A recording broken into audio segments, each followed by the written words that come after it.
चलिए आज बात करते हैं एक ऐसी कहानी की जो असल में भारत की ही कहानी है।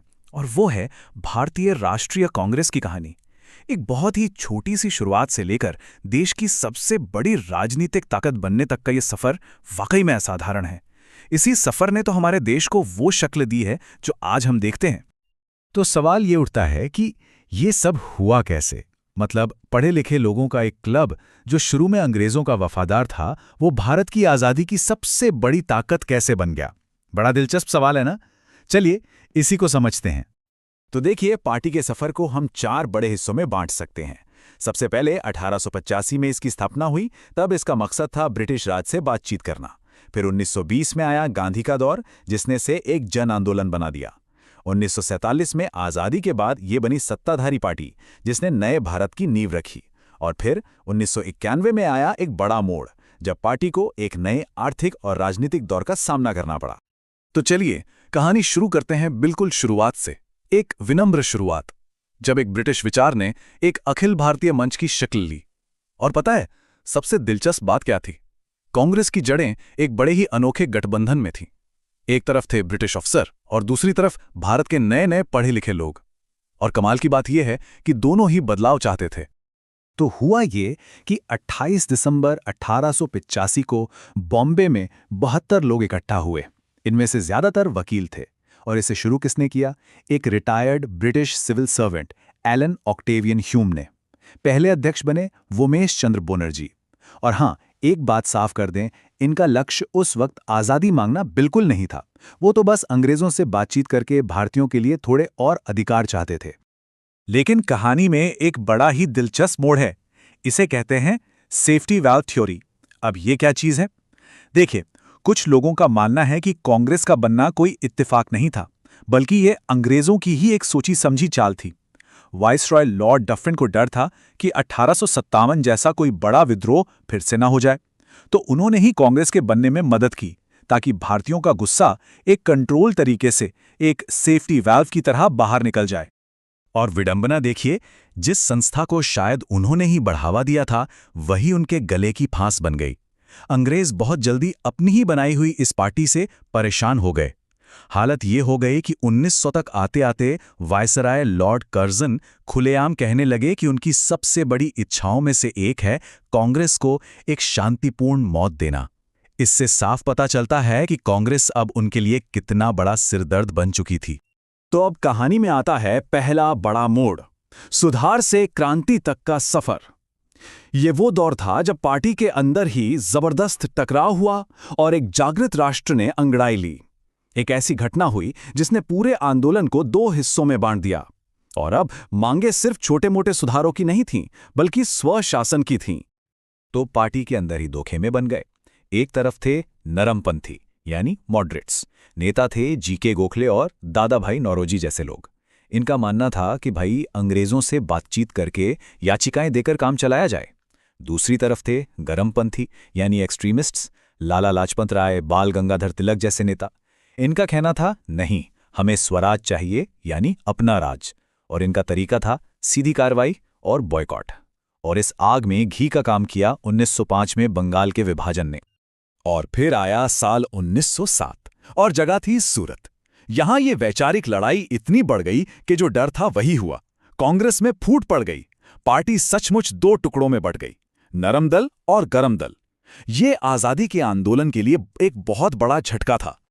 लेकिन इस फूट के बीच एक आवाज थी जो पूरे देश में गूंज रही थी।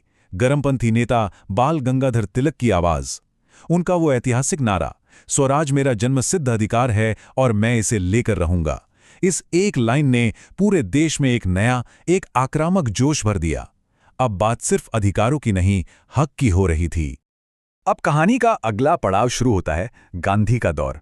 और यहां से कांग्रेस का रूप पूरी तरह से बदलने वाला था। एक ऐसे शख्स की एंट्री होती है जो वकीलों और पढ़े लिखे लोगों के इस क्लब को पूरे देश की आवाज बना देगा। एक सच्चा जन आंदोलन। तो गांधी जी ने आकर पूरा खेल ही बदल दिया। कैसे? सबसे पहले तो उन्होंने एक नया हथियार दिया, सत्याग्रह यानी बिना हिंसा के विरोध। फिर उन्होंने जो किया वो पहले कभी नहीं हुआ था। उन्होंने गांव-गांव, शहर-शहर जाकर आम लोगों को, किसानों को, मजदूरों को, औरतों को, हर धर्म, हर जाति के लोगों को आंदोलन से जोड़ा। आज सहयोग आंदोलन और सविनय अवज्ञा जैसे बड़े बड़े देशव्यापी आंदोलन शुरू किए, और सबसे बड़ी बात, उन्होंने पार्टी का लक्ष्य ही बदल दिया। और फिर वो ऐतिहासिक दिन आया। साल था 1929 और जगह थी लाहौर। जवाहरलाल नेहरू की अध्यक्षता में कांग्रेस ने ऐलान कर दिया, हमें चाहिए पूर्ण स्वराज, मतलब पूरी आज़ादी। अब अंग्रेजी हुकूमत के तहत कोई डोमिनियन स्टेटस नहीं, कोई समझौता नहीं। लक्ष्य बिल्कुल साफ था, कंप्लीट इंडिपेंडेंस। तो आज़ादी मिल गई, लेकिन अब कांग्रेस के सामने एक बिल्कुल नई और शायद सबसे बड़ी चुनौती थी। अब वो एक आंदोलन नहीं, बल्कि एक सरकार थी, और जिम्मेदारी थी एक नए नए आज़ाद हुए देश को बनाने की। ये वो दौर था जब कांग्रेस का प्रभुत्व भी था, पार्टी में विभाजन भी हुआ और वंशवाद की शुरुआत भी हुई। और आज़ादी के बाद के शुरुआती दशकों में तो कांग्रेस का दबदबा देखने लायक था। कोई और पार्टी दूर दूर तक टक्कर में नहीं थी। प्रधानमंत्री जवाहरलाल नेहरू के नेतृत्व में पार्टी ने चुनावों में क्लीन स्वीप किया। देखिए ना, 1952 में 364 सीटें, 57 में 371, 62 में 361, मतलब एक छत्र राज। और इसी दौर में नए भारत की नींव रखी गई। आर्थिक मोर्चे पर इस दौर में कांग्रेस ने जो मॉडल अपनाया, उसे लाइसेंस राज या परमिट राज के नाम से जाना जाता था। मतलब अगर किसी को कोई भी बिजनेस शुरू करना है तो उसे सरकार से तमाम तरह के लाइसेंस और परमिट लेने पड़ते थे। ये नेहरू के समाजवादी सोच वाले आर्थिक मॉडल का हिस्सा था, जहां अर्थव्यवस्था पर सरकार का पूरा कंट्रोल होता था। लेकिन बाहर से मजबूत दिख रही इस पार्टी के अंदर एक तूफान पल रहा था, और ये तूफान आया 1969 में। इंदिरा गांधी ने पार्टी के पुराने बड़े नेताओं यानी सिंडिकेट को चुनौती दी, और पार्टी में एक और बड़ी फूट पड़ गई।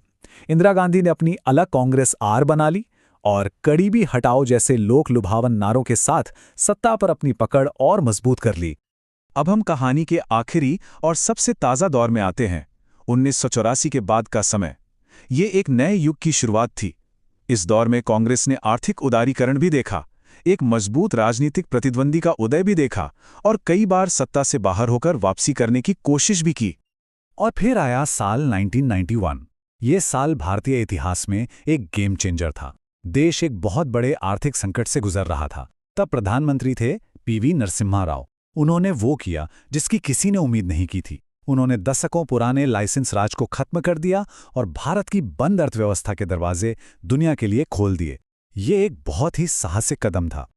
इन आर्थिक सुधारों का असर राजनीति पर भी पड़ा। 2000 के दशक में पार्टी ने एक बार फिर वापसी की, और 2009 के चुनावों में तो 206 सीटों के साथ एक बड़ी और मजबूत जीत हासिल की। ऐसा लगा कि कांग्रेस एक बार फिर देश की सबसे बड़ी राजनीतिक ताकत बन गई है। लेकिन राजनीति में कुछ भी पक्का नहीं होता। हवा का रुख बहुत तेजी से बदला। सिर्फ 5 साल बाद 2014 के चुनावों में कांग्रेस को अपनी सबसे बुरी हार का सामना करना पड़ा। पार्टी सिर्फ 44 सीटों पर सिमट गई। ये एक राजनीतिक भूकंप जैसा था, और देश के राजनीतिक मंच पर अब एक नई और बहुत मजबूत ताकत का उदय हो चुका था, भारतीय जनता पार्टी। इसके बाद एक लंबा दौर आया जब पार्टी सत्ता से बाहर रही। लेकिन फिर 2019 की एक और हार के बाद 2024 के चुनावों में पार्टी ने उम्मीद से बेहतर प्रदर्शन किया। 99 सीटें जीतीं।